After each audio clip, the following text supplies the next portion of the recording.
I think I feel a bit out of league, but I had a lot of good information coming through me regarding diets, and I was very interesting listening to ma'am about how to feed your kids. That was a very informative session for me. So we'll make a 360-degree turn and move towards approaching cardiovascular complications in diabetes mellitus. I mean, it's a very, very big topic. I don't know. I didn't know where to start and where to end, but still made a small endeavor. Hopefully that some information or legitimate information passes by. So before moving on, we'll learn some hard data that in diabetic patients, cardiovascular diseases are the number one killer, and these patients are more likely to die from cardiovascular diseases or heart diseases, 2 to 4 times more likely than people who are not having diabetes. So you have to always remember that cardiovascular diseases overall are the number one killer, and especially in diabetics, they contribute to almost 60% of deaths. So if you and many times the disease might not be apparent, or the disease might be silent, or the patient might not tell you, but almost 40% patients will have history of cardiovascular disease, 10% stroke, 14% myocardial infarction, and the death rate is also high in diabetic patients due to cardiovascular disease. So this again in nutshell, summarizing the 2 to 3 times risk of heart disease, almost 30% of PCI is in diabetic patients, 3 million heart attacks annually, and 2 to 4 times higher death and 60% chances of dying. So these are all frightening numbers. And generally, when we thought of cardiovascular diseases, with the only three things came into our mind. Rather, research was focused on only three things: the coronary artery disease, that is the disease of vessels of heart; cerebrovascular disease, that is the disease of vessels of brain; and peripheral arterial disease, other all vessels in the body. But more recently, we have learned that heart failure is also an important part of the spectrum of cardiovascular complications.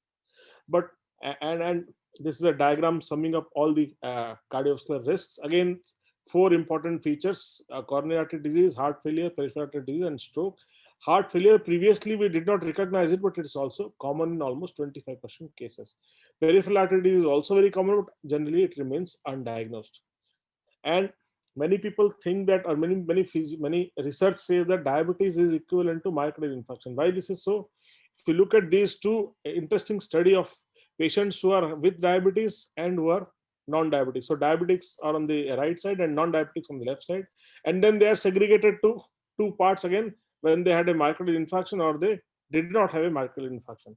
If you see the two orange bars, patients without diabetes but with myocardial infarction have the same 7-year death rate as patients with diabetic but no myocardial infarction. So this study suggested that irrespective whether you had myocardial infarction or whether you had only diabetes, your event rate was similar. So after this study, I think we all realized that cardiovascular diseases are very important for the patient in the long run. But if you ask the diabetic patient, many of the diabetic patients are not aware that they are at increased risk of heart disease, almost 52%.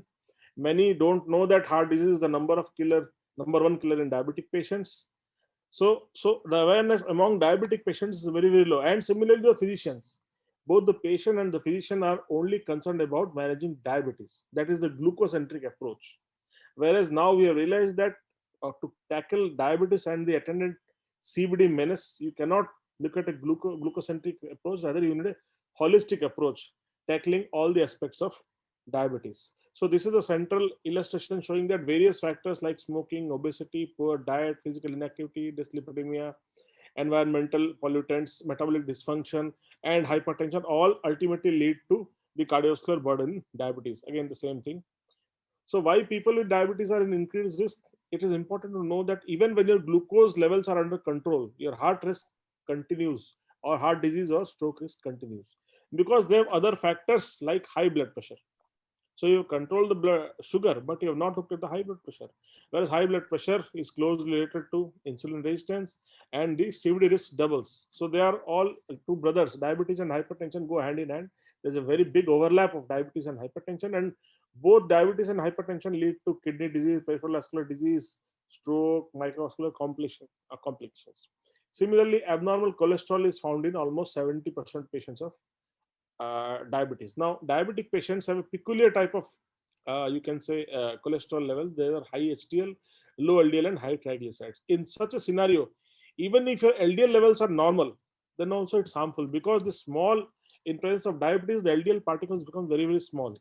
And if you look at the small red LDL particles, they are easily able to penetrate the vessel wall and deposit there, leading to cholesterol deposition. Whereas the large LDL particles are unable to do so. So only in diabetic patients with low HDL and high triglyceride, the LDL particles become oxidized, small, dense, and create or produce plaque formation in our arteries. Obesity, I think the previous speaker clearly elaborately delineated what is the risk of obesity. And obesity is contributed to both dyslipidemia, inflammation, prothrombosis, insulin resistance, hypertension, and whatnot. So all these factors are closely interrelated. Lack of physical activity again is an important risk factor. Poorly controlled blood sugars. Despite drug therapy, I think almost one third to half our patients don't achieve their glycemic goal. And if once your fasting blood glucose keeps on increasing by 18, your cardiovascular risk goes up. And if you, this is the data from the UKPDS showing that if your glycemic control is good, then you have significant reduction in multiple complications, including myocardial infarction, stroke. Smoking, irrespective of diabetes, puts you at risk. And not only having risk factors is important, having multiple risk factors is also more harmful. So in patients who had both hypertension, hypercholesterolemia, and smoking, you can see in diabetic patients the risk of diabetes becomes higher. And the relationship between diabetes, hypertension, and hypercholesteremia is not linear; it is more additive. So to prevent complications, we need to diagnose them. So a diagnostic evaluation is mandatory. All routine investigations, I'll not go deep into it, but from cardiovascular point of view, lipid profile is a must. Why? Because we learned that lipid therapy is almost universal in every patient. An electrocardiogram, an echocardiography, ankle brachial index for peripheral arterial disease, a treadmill test to detect in patients of having chest pain, a coronary calcium score, carotid intimate medial thickness plaque to see the carotid arteries and carotid plaques, a coronary CT angiography, MPA, myocardial perfusion imaging, and invasive angiography only in selected patients. And not all diabetic patients are same. With respect to cardiovascular point of view, these six risk enhancers: long duration of diabetes, presence of albuminuria, presence of low EGFR, retinopathy, neuropathy, or ABI, ankle brachial index less than 0.9, indicates that your cardiovascular risk is high. So whenever you diagnose a patient or see a patient with diabetes, we need to classify him as what is his cardiovascular risk. So based on the various risk factors, if he has known coronary artery disease or known a stroke or known peripheral artery disease, he is very high risk. If he has known none of them, but he has more than three risk factors like diabetes, dyslipidemia, or smoking, he is again high risk. If he has visible target organ damage like retinopathy, nephropathy, etc., he is high risk. If he has no target organ damage and diabetes duration is more than 10 years, then probably is high risk. Very young patients or diabetes duration less than 10 years without risk factors is moderate risk, but diabetic patients are never low risk. So you have to understand that whenever from the cardiovascular point of view. So they're always either moderate, high, or very high risk. So management in all, as in all scenarios, lifestyle intervention and pharmacological intervention. Lifestyle intervention includes emphasis on physical activity, weight loss, healthy diet, smoking cessation, and stress elevation. Now, physical activity, you all are aware that the goal is to have more than 150 minutes per week of physical, moderate intensity physical activity, or 75 minutes of vigorous physical activity. So, going by the general consensus, 30 minutes a day of physical activity, and you can divide them into 10-minute bouts also. There is no specialized exercise program, any form of exercise help. And this is not a new data. I think this is the data from the bus drivers of London in 1950s, where they found that the drivers were at more risk of heart disease than the conductors because they were standing and moving. So we know that, and physical activity, some studies show that it is as bad as smoking. So we need to buckle up, and you need to understand that there are multiple ways by which physical activity helps in a diabetic patient or in overall population. The cholesterol levels go down, the HDL, good cholesterol levels go up, the blood pressure goes down, the obesity is decreased, body weight is decreased, stress, anxiety, and a lot of things improve. And you can choose exercise according to your own local preferences. There is no specific thing, but yes, you need 75 minutes of 150 minutes, 75 minutes of vigorous physical activity, or 150 minutes of moderate intensity physical activity. Recently, guidelines have also added the option of going for resistance training, that is the isometric exercises, 2 to 3 days in a week. Yoga also helps in improving circulation and stimulate insulin secretion, and they also lead to proper when properly done leads to diminution of the cholesterol levels and positive modulates the stress levels. Healthy diet, I don't think in presence of a good gathering of dietitians I dare speak much, but especially the general principle is calorie restriction, low fat diet, portion control, increasing fruits, vegetables, and fiber intake. I think that has been the norm or general guideline. Weight loss is important because weight loss will lead to improved insulin sensitivity, the blood pressures will go, the triglycerides will go down, and LDL, of course, will go smaller or lesser levels. The goal is to reduce 5 to 7% of body weight with respect to cardiovascular risk, and in short term, reduce weight, and in long term, try to maintain that reduced weight. Now, multiple diets have been popular with respect to weight reduction. This was a pounds loss trial where it showed the varying varying proportion of fat, protein, and carbohydrate contents were used. And in generally, there was no difference, but trends indicated that weight loss favored the high protein diet. Other parameters were equal in all diets. The A to Z trial showed that the low carbohydrate diet had greater weight loss. And similarly, the Diogenes studies again showed that high protein and low glycemic index diet had maximum benefit. So we generally don't give specific recommendations, just we ask them to moderate their carbohydrate intake, go for refined complex carbohydrates, and a high protein diet and low fat diet. Glycemic index is again important, you all are aware with this. And which are the group of people who are after achieving a long term weight maintain them, or rather are possible or rather successful in maintaining their long term weight? People who have regular breakfast, people who do regular exercises, people who take their weight regularly, people who watch less TV. And whenever we start anti-diabetic medications, we need to remember that there are some drugs which can actually increase weight gain, like insulin, sulfonylurea, and thiazolidines. Some drugs are weight neutral, whereas metformin and newer drugs like GLP-1 receptor agonist and SGLT2 inhibitors like gliflozins reduce weight. Smoking cessation is again an important part. You need to understand that smoking kills almost 6.4 million people per year, and benefits don't start immediately, but benefits take a long time to accrue. So the earlier the better, and the only after 3 years your risk of myocardial infarction is similar to that of never smokers. So you need to stop smoking for at least 3 years before you can see some benefits with respect to cardiovascular. Myocardial infarction reduction. For stroke, you have to wait for 15 years, and for peripheral arterial disease, even 20 years.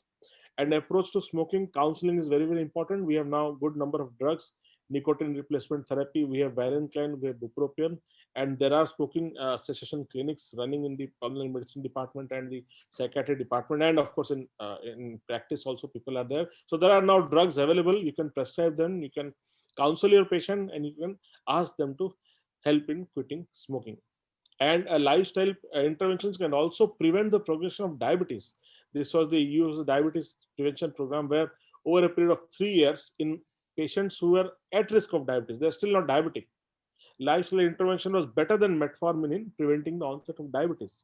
And this benefit was present even after 10 years of follow-up of the trial. So lifestyle intervention, especially in diabetes, is very, very crucial. It is complementary to pharmacological therapy. And that was old data. Recent data showing that patients of diabetes who have reduced more than 3 of their risk factors to low levels, they have reduced cardiovascular mortality. So again, the American Association of Clinical Endocrinologists giving a summary of nutrition, physical activity, sleep, behavioral support, and smoking cessation. So lifestyle intervention is very, very important with respect to cardiovascular mortality also. But the problem is that the data from the trials is generally difficult to replicate in real life practice.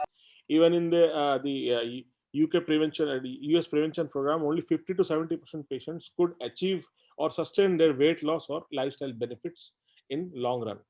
Pharmacological maneuvers, glycemic control is important, blood pressure control is important, lipid management is important, antithrombotic management is important. Now, this slide is again coming again because every 1% drop in HbA1c reduces long-term diabetes complications. So glycemic control is definitely important. And this is the latest guideline showing based on the entry HbA1c level, whether you should start monotherapy, dual therapy, or triple therapy or insulin. But more importantly, nowadays we have to look at the cardiovascular safety of the drugs.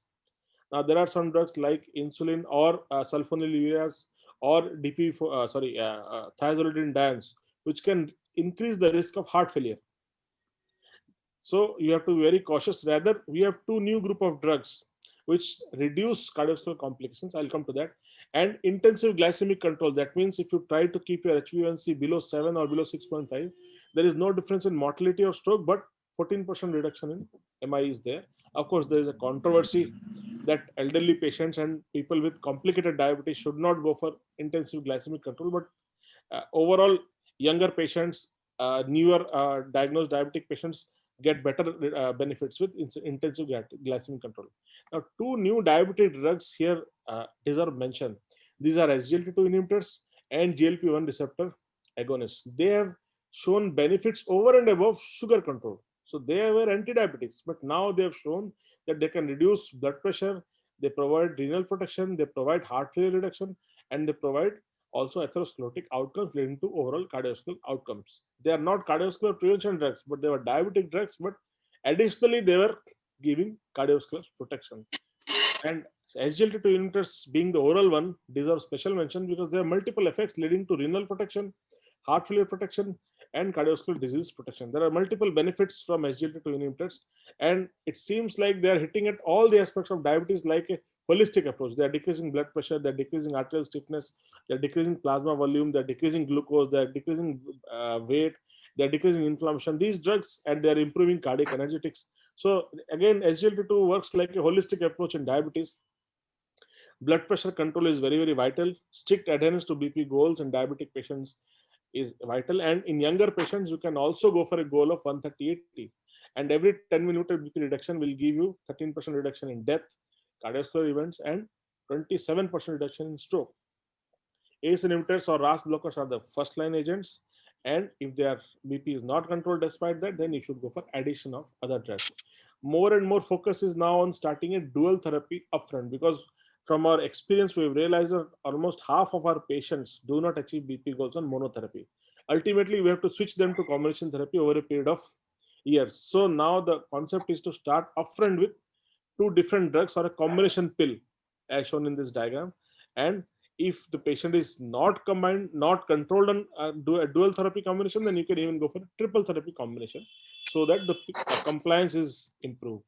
An intensive BP control that is going to a BP levels of less than 130/80 has been shown to decrease or afford protection from stroke.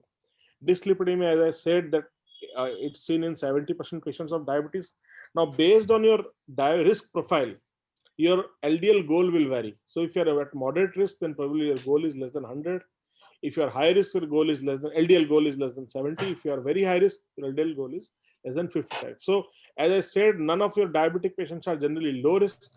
So your diabetic patient is either a moderate risk, high risk, or very high risk. So LDL in diabetic patients should be generally kept below 100, and you should always start with statins. And if statins are unable to control their goal, then increase the dose of statins and then add ezetimibe. Now we have injections, the PCSK9 inhibitors to reduce LDL levels. They can achieve LDL levels as low as 25-30. So, but statins are your mainstay therapy.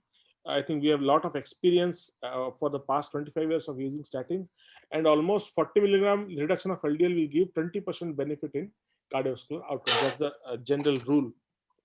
Antithrombotic agents, aspirin was previously given to all diabetic patients, but now we realize that there is no benefit in giving it to every patient. Only patients of diabetes who have 10-year risk, more than 10% benefit. Otherwise, the benefit in ischemia is balanced by benefit in gastrointestinal bleeding.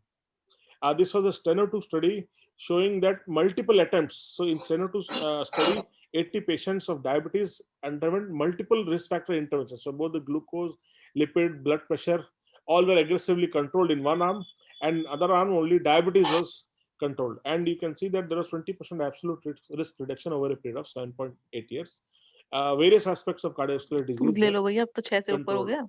And this is a slide showing the various components of stenotherapy. Like lipids were the major contributor to cardiovascular outcomes, but sugar control, BP control, smoking cessation all help.